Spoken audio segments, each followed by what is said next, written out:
Wow, where am I? Before floor, an extension of Five on the Floor on the Five Reasons Sports Network. No, I've not replaced Jonathan Ramlakan. He will be back. He's actually covering MMA tonight. So three-piece combo will be back in the saddle coming up at the next game. But I am Ethan Skolnick. You can follow me at Ethan J. Skolnick on Five Reasons Sports. My co-host on Five on the Floor, Greg Sylvander, right next to me there. And then we've got below him Timothy Bain, who was my compadre down in the Bahamas for Heat training camp. Seems like a long time ago at this point. You can follow Timmy with all the A's. And also Alejandro Villegas, our producer, who will take you through the game. We'll have post-game tonight. I will be hosting that as well, Five on the Floor live tonight. So Greg will be joining me with that. And Brady and Alex, I believe, as well. So actually, I think we have the four of us tonight. The Heat are in Boston tonight. We are sponsored, as always, by our friend Mark Brown. I actually just ran into him at the Heat game the other night. You can find him at markbrownpa.com. That's marcbrownpa.com. The guy pointing there. He's got the man with the plan. A couple things I want to mention here. One is you need an estate plan. Okay, everybody needs an estate plan. If you earn money during your lifetime, you want to make sure it goes to the right people, right? It doesn't end up in some like probate court, something like that. Mark will help you with that. He'll help you with all the forms. It is a simple process. It's not expensive. It's going to save your family a lot of money down the road, okay? So I'm just going to put it this way. It's the holidays. If you care about them, go see Mark, okay? He's based in North Lauderdale, right off of Andrews and Cypress Creek. It's markbrownpa.com. Fill out the form. When you go to him, mention Five Reasons. We've sent a bunch of people there already. Also, if you're closing on a property, he can help you finalize the closing. He's got a title company right there in-house. They're actually building that title company out right now. So reach out and handle all kinds of real estate stuff for you there. Again, contact the office. Just go to markbrownpa.com, request a free consultation. Make sure you mention Five Reasons. All right, let's get to it tonight. Second of a two-game set in Boston. The big news, is it official yet, Greg? I mean, Jimmy made the trip. He posted on his Instagram. Has he officially been announced as playing tonight? Per Eric Spoelstra, he is warming up with the intent to play. So he is a go from my perspective. And the other thing that Spoelstra said was good to have the whole group together. That does not mean Victor Oladipo is playing tonight, but of course he is on the trip. So he is close. I've been saying that repeatedly. They were holding him out a couple more games here, but I would anticipate he joined the team soon. So I'll go to you first on this, Tim, because Greg and I have beaten this subject to death here over the past week. But really, this comes down, there's really two things, okay? There's one is, can the Heat prove that they're in Boston's class? Because right now, there should be doubts about that. The Celtics, even with the coaching change, have gotten better. Their offense is historically good. We saw it the other night. Jason Tatum has gotten better. Jaylen Brown has gotten better. They've added some functional pieces to the rotation, and that doesn't even include a really functional piece of Malcolm Brogdon at this stage, who was making all the shots that the Heat wants you to take the other night. So that's problematic. That's really the first question. The second question is, does Bam Adebayo go back in a shell now that Jimmy Butler is back? And are those two questions kind of linked? I'm not sure if they are linked yet, but I'm very, very, very upset that the Heat has, allowed this team to get to where there's like we said it a bit over summer that it's just not enough. But I don't know if Spo is kind of like want this team to get beat down so he could prove a point. But I don't think no one is a glass of the Celtics right now. Brock, we've been saying for years, the overall basketball fans been saying for years, just get the Celtics a point guard. Well, as dirty as his physical may have been, it's very hard to trade Brogdon. So as scary as his physical was, he looks amazing. Doing the small things, like you said, taking the shots that you want him to take and hitting them down. Just even when you think you could have relied on maybe a Jaylen Brown mistake or a Tatum mistake, those have been cleaned up. They didn't even have Gallinari. Like, that bench is doing what the Heat bench has basically did the last 2 or 3 years. Like Hauser and these others, as people would say, are hitting so much shots. I really hope, to your second question, this step for Bam is not just because Jimmy was out. I really hope he just says, okay, Tom Hanks, I'm the captain now. Like, I listened to you guys' report this morning. Bam needs help. It's no longer can Jimmy get some help. We need to help Bam because it's actually insane. And Greg pointed out too, like, you basically put on this roster and say, don't worry, Bam will clean it up. Bam will clean it up. Bam will clean it up. And then wanting to take 15 to 18 shots a game. Mm-hmm. But I said this again before the last game. I'm using these two games as a barometer of how the Heat stack up, and they just don't. And it's not really a talent-wise. Like, I still think Bam is probably the second or third best player in the whole two of these teams. It's the fact that functional players, yes, Duncan is back. Yes, Gabe might be back. Tipo is coming back eventually. But yeah, I just think that, regardless of what the Heat do with what they have available, you just won't see them being in that class, Well, that's one way to look at it, and I think that is why these games matter, because if you're the front office, you're assessing this right now. We appreciate the comments. We'll get these up. It's coming from Real Issues Podcast. I want to see this team fully healthy to see where this team could go. Well, so do they, right, Greg? That's the thing. That's what they've been saying to me. Give it 20 games. Give it till we get healthy. Okay, they're now past the 20-game mark. They're now as healthy as they've been all year. I mean, they still don't have Yurt. They still don't have Depot. They're not going to have Yurt for a while. But the rest of the core is there. They've developed kind of a functional role player in short minutes in Haywood Highsmith. So they got another piece. They've gotten Jovic some minutes, so I don't think he's going to play anytime soon. But at least they've gotten his feet wet a little bit. And so this is the point. They should start to take off. But also, if you come out of these two games, including the one with Jimmy, and you are not competitive defensively against this team, that's the thing. If they can't stop Boston again tonight, then I think that the Heat front office is going to look at this and say, okay, we're further away than we thought. Like even with Depot coming back, like if they can't keep Boston under 130 tonight, okay, if this is another one of those games where they're just, and it's not just, okay, it's just a hot shooting night, but you have a functional problem guarding this team. Okay, then I think they're going to have to pick a direction. We've talked about this. I mean, the direction is either go get a piece to upgrade, your overall rotation this year and cash in one of your chips, whether it's the first round pick with Duncan Robinson or something along those lines, or the Dedmon contract in January, or it's, okay, we're just not competing with this team this year. We're going to go the other direction. We know they don't like to go the other direction, but I do think they're going to have to do something if they come out of this and it's just like, we're just not good enough. It's tough because of Boston's just absolutely historic offensive start and the fact that they're dropping 130 the last three games, 140 in one of those three. I'm looking back further, 122, 125. They just score a lot of points. So they're averaging 122, which is ridiculous. Exactly. So I don't know that this is a tough team to say if we don't stack up with them right now on this offensive tangent. They could, if they regress even ever so slightly to the mean, then they're not this juggernaut from a shooting perspective. So I just think it'll be more about the way the game plays out defensively. If they look helpless at times, if they look lost, or, some of the rotation stuff gets wonky, I think that's what to watch for. And then the other part of this is with Jimmy back, you're expecting that you can build on that good offensive night in the last game, although you lost by double digits, get guys shooting better. You have Jimmy, you have a more aggressive Bam, hopefully as a combination with him. So I think that this is a measuring stick game, but I am not holding as much weight towards it as maybe the general population is, because I think you and I would probably agree that they're not going to tank. So they're likely to look at a move going forward at some point. And then so that could change the complexity of the team. Yeah, I don't think it's a measuring stick game in the sense of they have to win, but I think they have to look like they're on the same basic level. That's losing in Boston the way that the Celtics are playing now is not a crime. But if they're outclassed tonight with True. Jimmy in there, and this is the other thing to consider, this Boston team has been historically good offensively. You mentioned it to me. It's not just the volume of points they're scoring. Even if you do it by 100 possessions, if you do it by if you take the pace out of it by doing it on that metric, it's a historically great offensive team. This is not just a team that's just running up and down the floor, and so they're getting credit for that. They're spacing. Their guy Tatum, Smart, Brown are creating driving kick opportunities. They have 6 different guys shooting 40% or better from three. Right. I'm about to say everybody's basically shooting like a rare year from three. You basically have almost the whole 8-man rotation in double digits. Gordon Williams is at 9. Time Lord is now practicing, so you haven't even factored in him as yet. Yeah. No, and that's the whole thing. We talk about Robert Williams, and I'm wondering Jose comes in with hate the Celtics, so I know a lot of people do.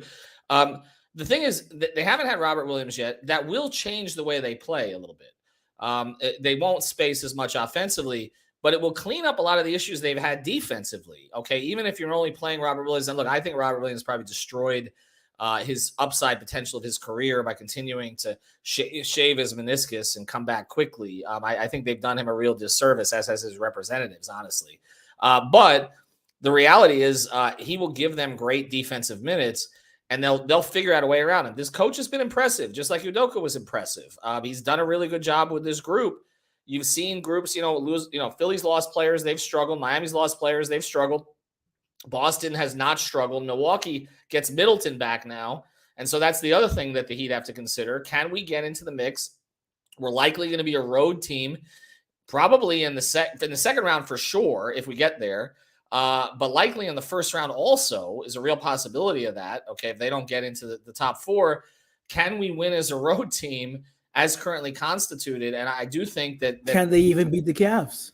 Well, we haven't even talked about them, and they're a greater long-term problem. And actually, it's funny, Greg, we did a whole episode on this yesterday about the problems in the East, that you have Giannis on one team, you have Tatum on another team, you've got Embiid on another team, and you've got Durant on another team if they ever figure it out. Mobley and Spider-Man. And now you have those guys in Cleveland, and that group is younger, learning to play together, and they've shown that they'll make a move if they have to make a move. They still could trade LeVert to add another piece.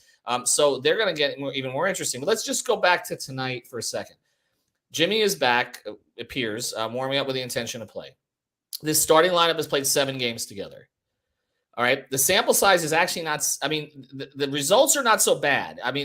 They're a plus net rating in those minutes, I think plus 4 or 5. It hasn't been great. Obviously, Tyler is a bit of a wonky fit with Kyle. We've talked about that. And adding Jimmy to it doesn't seem to make it necessarily better. But, can you draw conclusions off the starting lineup in games like this, Greg? Yes. Caleb, yes. Because Caleb's not the guy to take out right now.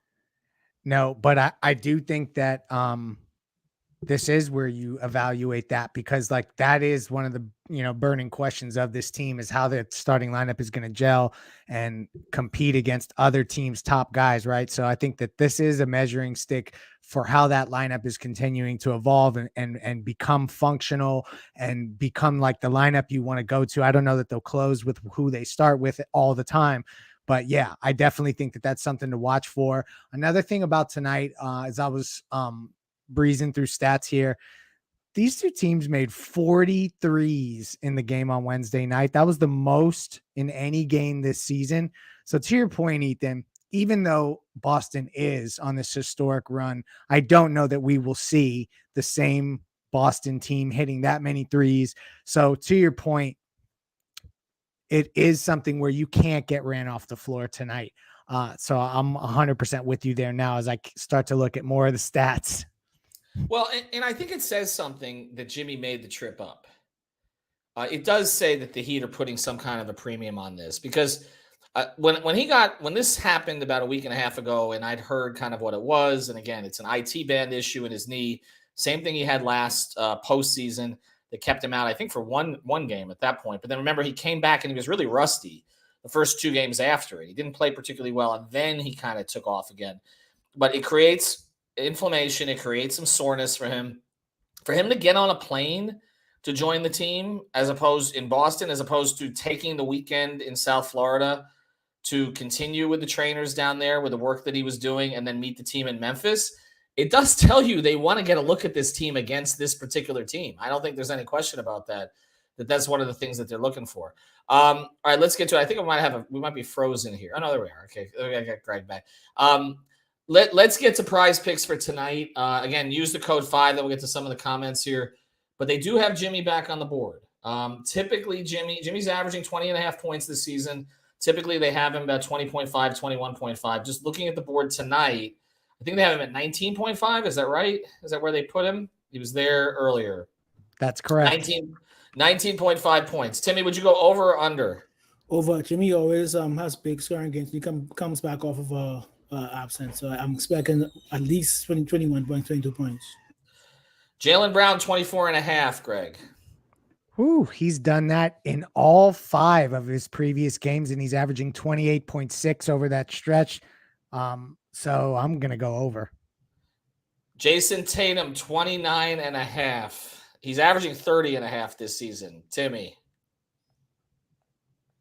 I think he froze up. I didn't know who are you doing, hero? I mean, No, Tatum. with Jimmy back, no, I do under. 29.5. Well, that's an interesting thing to watch tonight. They do have another guy to guard now. So I expect Jalen. See, I thought he would start on Jalen because he typically does, but actually Brady has him starting on Tatum tonight. We'll see if that he has Caleb. I agree with Brady. I think you wanted to get him fresher from the jump before he gets into the type of rhythm. But that could be the case too. Also, the one thing Brady does expect is more switching, more man to switching, less zone tonight. We'll see if that's what plays out as well. Here's the big one. Bam, 19.5 points, Greg. Does he stay consistent with it? I'm going yes. I think this is another night where he is on his way up. He's going up. And yeah, I mean, 38, 32, and 23 in his last 3, averaging 25 over his last 5. Take me over 19.5 tonight against Boston. I'm going to play them all over. I'm going to play Bam, Jalen, and Jimmy over on points tonight. I didn't even look at the rebounds and assists. Make sure you use the code 5, FIVE. Get your initial deposit matched up to $100. No rollovers. This is free money to play. And again, if you want to pair it with any of the NFL games, the MMA card that's coming up this weekend, or even college basketball is on there. College football's championship game 1, Pac-12 tonight. And 3 more tomorrow. You can play all those. You can pair from different sports together. Up to 6 players you can pair together. And again, from all different sports. And I didn't even mention World Cup.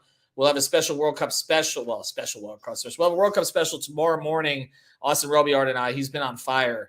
So before the USA match against the Netherlands tomorrow, we'll have a show on here. All right, let's get to Alejandro. Throw a couple more comments up, and then let's get to the picks. And we'll move everybody on tonight. This comes from Morrow. Pat Riley needs to make a move into 3 and D. My list is Robert Covington. Interesting name. I was talking to Sedano about him actually yesterday, and he thinks he's easily attainable for the Heat right now because he is basically out of the Clippers rotation. They have so many wings. He's a guy the Heat have looked at before. He got sick and never got it back. He never got his spot back after he got sick. Exactly. Well, he's very disruptive with the passing lanes. The only thing with him is I don't know if he's slipped a bit as an athlete at this point, but look at him. Jay Crowder, Jared Vanderbilt. We've talked about Kenyon Martin Jr. We kind of talked about all of these guys. We got another name we're going to hold right now, but they're exploring the position. I'll just leave this. Danny, is DeMar DeRozan a guy we should keep an eye on? There was a report today that the Lakers are trying to engage the Bulls. Internal talks. Internal talks. Internal talks. I don't know that those are internal talks that the Bulls have had. I don't think DeRozan's coming to Miami, not at that contract. And it's not really, as much as I like DeMar as a player, it's not a great fit. Darian Bam is on a revenge tour. We'll see. 19.5 on PrizePicks. Jose, remember the past season, Celtics first 20 games, something like us this last year. That is interesting to talk about. That's true. The Celtics through the first 20, 25 games last year did not look like a team that was going to be a top 4 seed. Like, we were surprised the way that they kind of figured things out as the year went on. So I think that's one of the things the Heat are holding on to right now is that maybe they can do the same thing. All right, let's get to the picks tonight. Timmy, who do you like tonight? I still think the Heat lose, but I think it's more competitive. Way more competitive, and I think it'll come down to the last second. What do you think, Greg? What do you think? I think the Heat are. Well, I know what you think, but I mean, it's no. I'm talking trash. They're 7.5-point underdogs tonight. They were 9.5-point underdogs last night. So Jimmy is worth a 2 points swing in the point spread. I'm going to take the Heat on the money line tonight. They are getting a victory in Boston.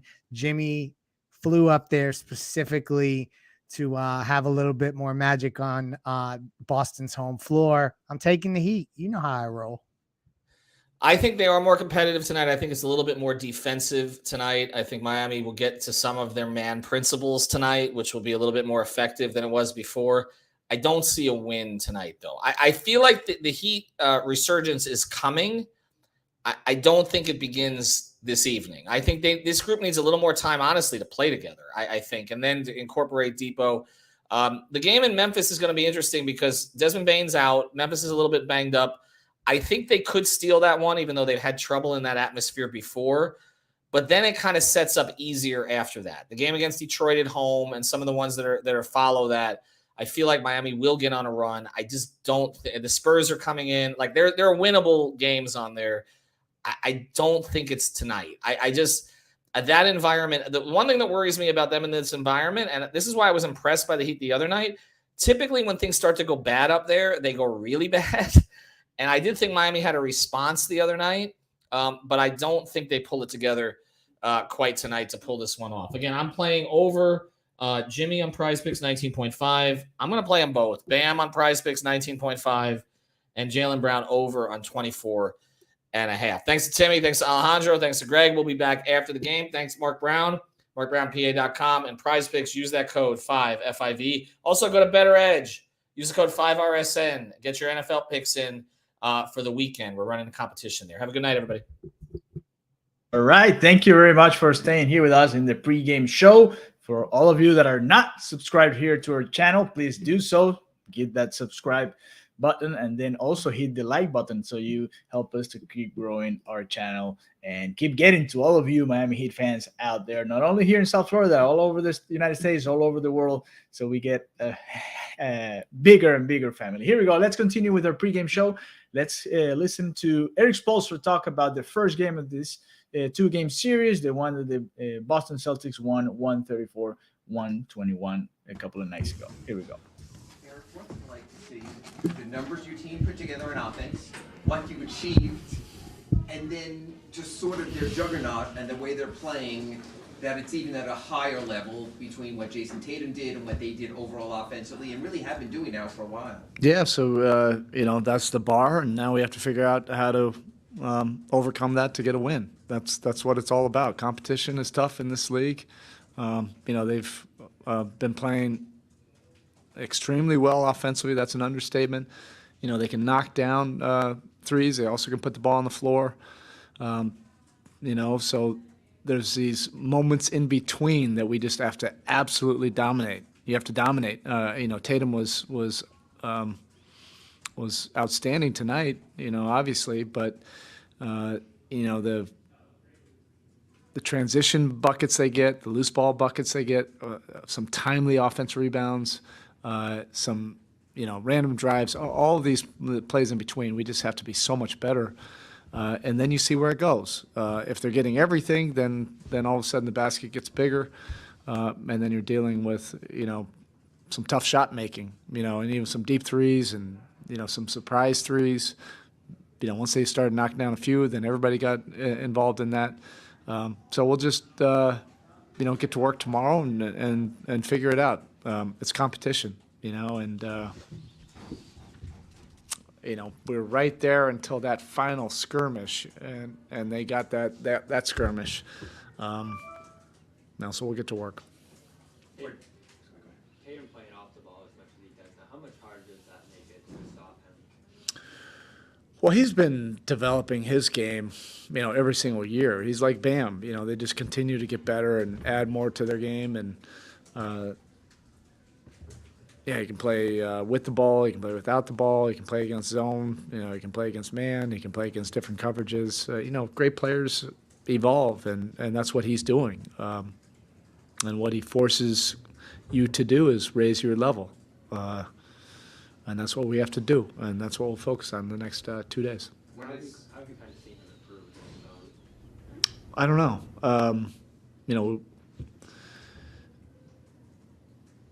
It's tough to compare. We didn't play this much zone, against them, last year. I just think, tonight he was just in such a groove. He knocked down, some open threes, and then he had some tough ones, and then he was able to get some,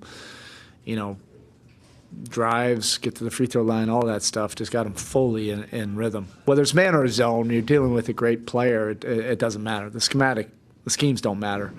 It's about making it tough, get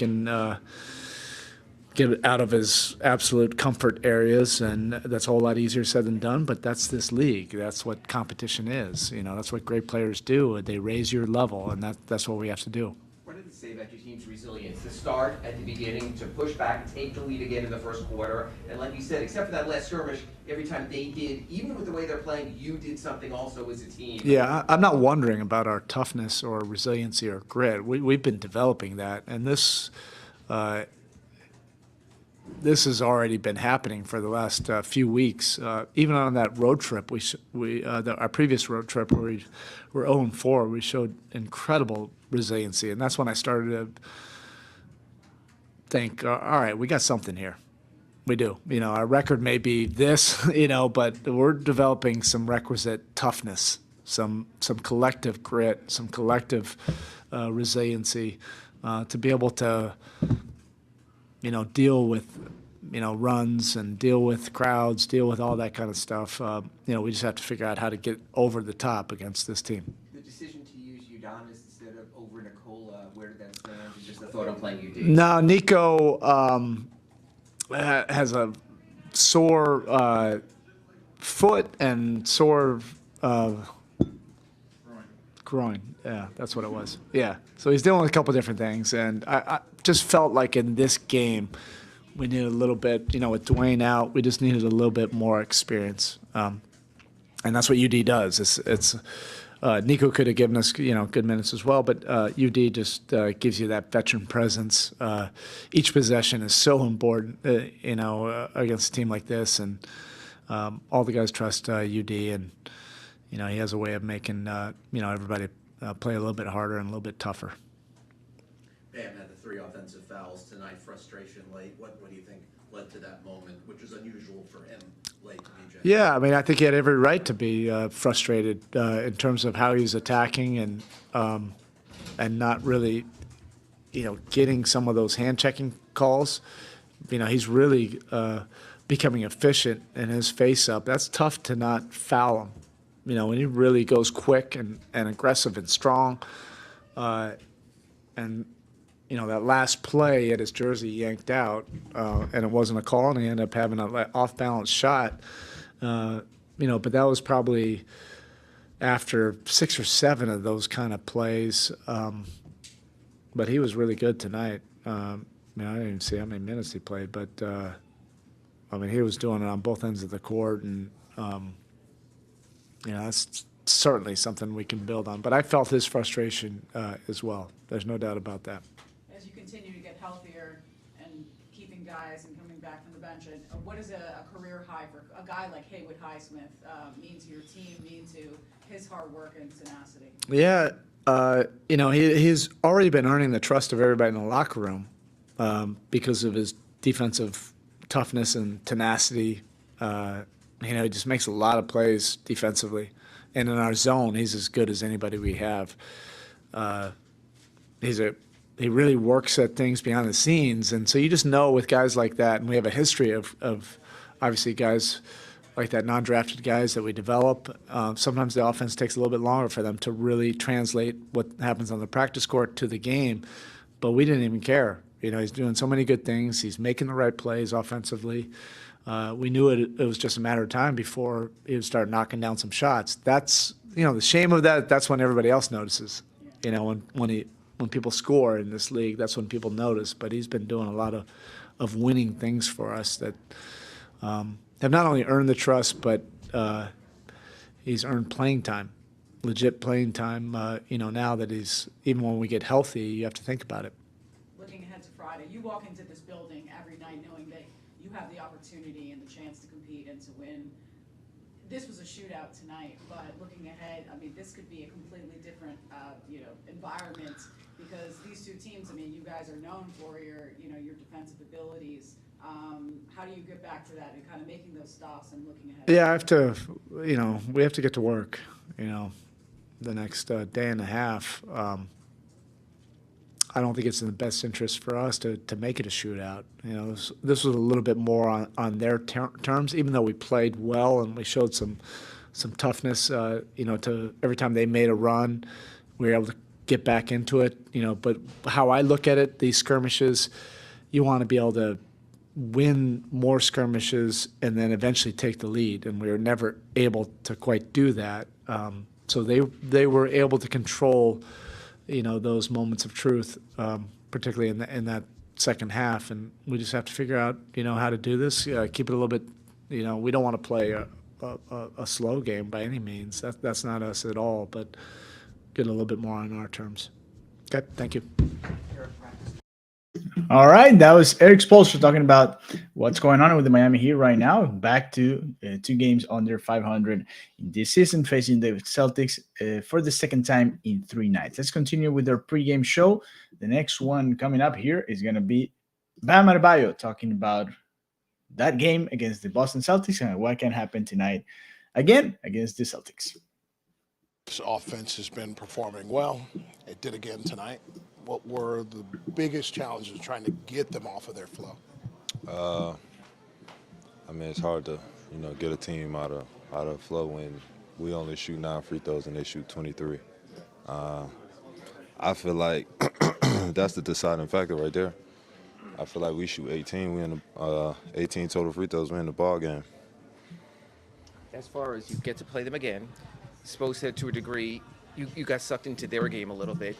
Looks like Jimmy's going to come back in his defensive tenacity. How much do you have to turn the style of the game, no matter what happens, into more of your game, and can you do that? Yeah, I mean, I feel like, what we scored was in our wheelhouse. It just got away from us on the other end. I feel like once we really lock in, watch some film, I feel like we can come out with a W on Friday. How tough is it on the zone, though, when a team is that good from 3, particularly with the way Tatum seemed to be just stepping into them comfortable? I mean, that's the thing. We got to adjust. They're a team they watch film. They do the things we do. And they got guys over there that can score the ball. But that doesn't decide the game or not. We know they can play. We can play too, though. The point of the game is go out there and fight to 48 minutes. I feel like we just came up short on the defensive end. Do you see anything differently from them this year from last year under a new coach? I mean, I feel like they're connected. That's one thing you can see out there. They're connected as a team. And that's hard to find in this league. A team that's 1 through 15 connected. So yeah. How confident are you that, like, when you guys get your full contingent back and get some time together again, that you'll get back there and we'll be back. Like you said, we've had an up and down season. These first 20, 22, 23 games. Yeah. So, I mean, never count us out though. That's one thing I say about us. You count us out and we'll surprise you. thanks, man. Thank you. All right, Bam Adebayo, don't count us out. The Miami Heat are not having the best start of the season so far, but they're coming back and trying to make it a little bit closer to 500 and trying to get back into the playoff spots. Let's continue with our pregame coverage. The next one now is going to be Max Strus. So tonight where you have plenty of offense, everything you need, obviously it was those stretches of them capitalizing on seemingly anything you guys did wrong, but also a masterful night by Tatum. What was the biggest challenge in trying to stay with him?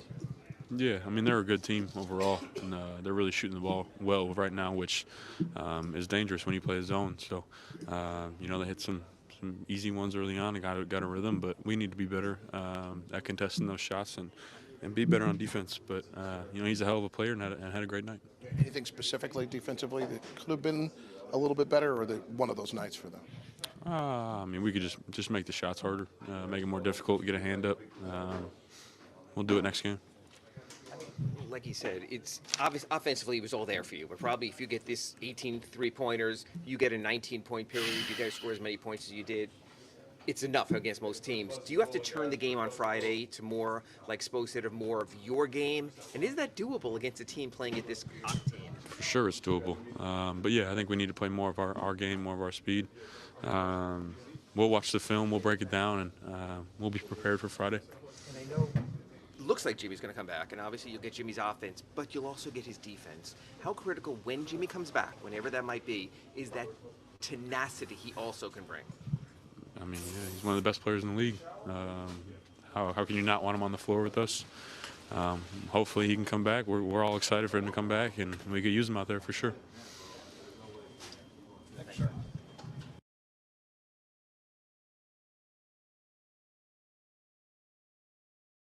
What was the biggest challenge defensively for a team that you knew coming in was playing just wonderful offensive basketball, but it seemed like everything went their way?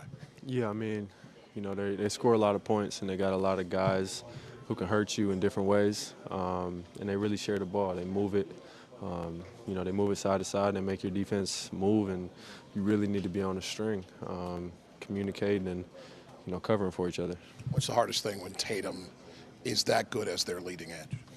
I thought he was too comfortable tonight. A lot of his threes were just standstill threes, which are easy shots for good players, So I think we need to just try to make him a little bit more uncomfortable, get into him a little bit more. And, it's never easy when we're playing the best team in the league. So we just got to continue to get better and make adjustments for Friday. Most nights, the offense that you all provided tonight would be enough. Yeah. And so I imagine that part of it at least felt like you guys are still trending in the right direction on that end. I thought offensively was good. We're in the 120s, right? Yeah, so scored a lot of points. We just got to get some stops on the other end. Yeah. To that end, Spo said he thought you played too much into their game. So coming back Friday, you get a chance right away, possibly with someone like Jimmy and his defensive tenacity. How important is it to get it to your game versus them, sort of how high can you go kind of game? Yeah, that's the big thing. When you're playing a good team like them, they're going to try to force you into playing their game. And that's why they are the best team in the league right now. So I think watch film, make some adjustments. We got a great coaching staff, and they're going to prepare us for Friday. Still feel like that the two teams are close, although the records obviously are a bit lopsided this year. Are the teams, you think, still very close in ability?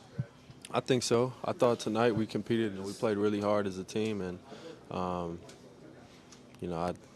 love the effort we had. Obviously, we didn't get enough stops and win the game, but there's going to be some positives that we take away from tonight. Obviously we'll watch film, make some adjustments, but there's going to be some positives that we can take away from tonight. Thanks, Tyler. A little bit about how if you keep getting opportunities, you keep getting out on the floor, you keep getting shots up, and tonight it's nice to see them all come together and fall, particularly when the team needed it most. I know it came at a loss, but how nice is it to be in that flow now? Yeah, it was cool. I felt good out there. Once you see the first one go in, it's kind of nice. Then you see the second one go in, it's nice to see the third one go in. So I had some confidence going in there, but much rather had to win than my performance, to be honest with you. But at the end of the day, I did feel good out there, and it was a good night for me, but much rather had to win. What's the most challenging thing when that offense that's the highest rated thing in the business above everybody in this league is rolling like that, and you're trying to maintain connectivity and distance and also trying to stop them, and feels like you almost have to play perfect? Yeah, they're a good team. They made a lot of tough shots tonight. I thought I defended some tough shots, and they made some tough shots. So at the end of the day, you got to tip your hats off to them and just, lace them up next time we play them again Friday. So we get another shot at it. But, they're a good team. It was great competition out there for both teams. So, it was definitely hard. We was getting frustrated because, things weren't going our way. They was making a lot of shots. We right there down 4, down 2, and they make a run. So it's tough. Yeah, what is the hardest part when you have a team that if you do anything wrong, they're going to capitalize on the other end? How do you stave off that frustration? Yeah, we just got to realize that this is a team that you make a couple mistakes, they can turn it. It can make it, a long game for you. You can't play perfect as basketball today, but you got to just try to just, keep stacking good plays and keep stacking good stuff on each end of the court, and hopefully, it's close enough at the end where you get a shot to, take the lead or something like that. What in your mind do you think you could do better in the half-court defense than what you did tonight to try to slow them there? I think we can, try to get some more deflections, or try to just communicate more and stuff like that. I think we played some solid defense, some good possessions, but they had some good players over there. They made some tough shots, and Tatum had it going early, so it was tough to get them slowed down. But we're gonna be good. We play them again Friday, so we'll be all right. Thanks, Dave. All right. Thank you very much, guys, for joining us here in the pregame show. Those were the player interviews right after the Miami Heat lost to the Celtics in the last game a couple of nights ago. This is the starting five tonight. We have Jimmy Butler coming back to the starting five. He's going to be starting along with Kyle Lowry, Tyler Hero, Caleb Martin, and Bam Adebayo. So the Miami Heat goes back to their original starting five. Again, Kyle Lowry, Tyler Hero, Jimmy Butler, Caleb Martin, and Bam Adebayo. That's going to be the starting five for the Miami Heat tonight against the Celtics. Remember, if you want to hang out with us during the game, we're going to have the live score going on here on our YouTube channel, so you are welcome to stay here, to have fun with us, to comment on the game as it's going on. And then right after the game is over, we're going to do our post-game show live here with the Five on the Floor crew on the 5 Reasons YouTube channel. So make sure as soon as the game's over, come back here, come over, and we'll have you covered for the post-game show. Have a beautiful Friday night. Enjoy the game, and hopefully Miami Heat gets this win, evens this series out, and gets a little closer to 500. Have a good one. Bye-bye.